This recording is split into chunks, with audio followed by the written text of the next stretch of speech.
আপনাদের সামনে এবারে বক্তব্য নিয়ে আসছেন চাঁপাইনবাবগঞ্জ জেলা বিএনপির অন্যতম নেতা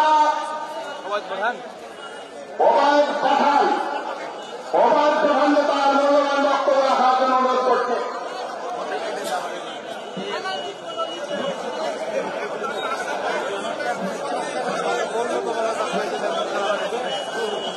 বিসমিল্লাহির রহমানির রহিম।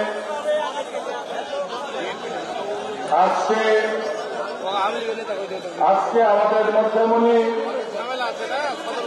আমাদের প্রধান অতিথি আমাদের জেলা বিএনপির সম্মানিত আহ্বায়ক সিনিয়র যুগ্ম আহ্বায়ক ও সদস্য সচিব আমার দলের অঙ্গ সংগঠনে বিভিন্ন পর্যায়ে নেতৃত্ব। আসসালামু আলাইকুম। যেহেতু সময় বেঁধে দিয়েছে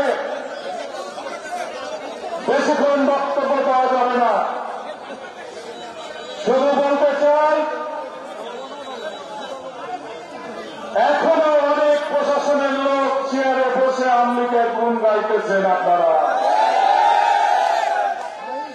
আপনারা অবগত আছেন চাঁপাইনবাবগঞ্জের গুম খুনের মামলার প্রথম নায়ক হচ্ছে আমি করেছি গুম খুনের মামলা। পুলিশ প্রশাসন এবং স্থানীয় পর্যায়ে অনেক নেতৃবৃন্দ বাধা বিপত্তি দিয়েছে। সেই মামলাগুলো আজকে আন্তর্জাতিক আদালতে প্রেরণ করা হয়েছে। সেই আদালত থেকে আজকে টিম গঠন করা হয়েছে এবং আমাদের দলে যে সব নেতা কর্মী গুম খুন হয়েছে তাদের ন্যায় বিচার পায় তার জন্য তদন্ত কমিটি করে আজকে 3 দিন যাবৎ আমাদের চাঁপাইনবাবগঞ্জ জেলাতে আছে।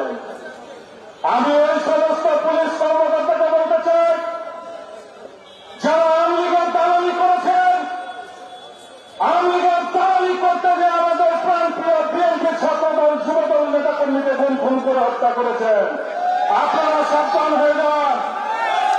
পুলিশ প্রশাসনকে বলতে চাই এখনো যদি আওয়ামী লীগের মনোভাব নিয়ে চেয়ারে বসতে থাকেন ওই চেয়ার পাশা থেকে টেনে ফেলব। সাবধান করে দিতে চাচ্ছি, সঠিকভাবে তদন্ত করে আপনারা রিপোর্ট দেবেন এবং সুস্থ তদন্তের মাধ্যমে যে প্রভু শেখ হাসিনা আপনাদেরকে নির্দেশ দিয়েছিলেন তার ফাঁসি দাবি করছে কে জানেন আপনারা?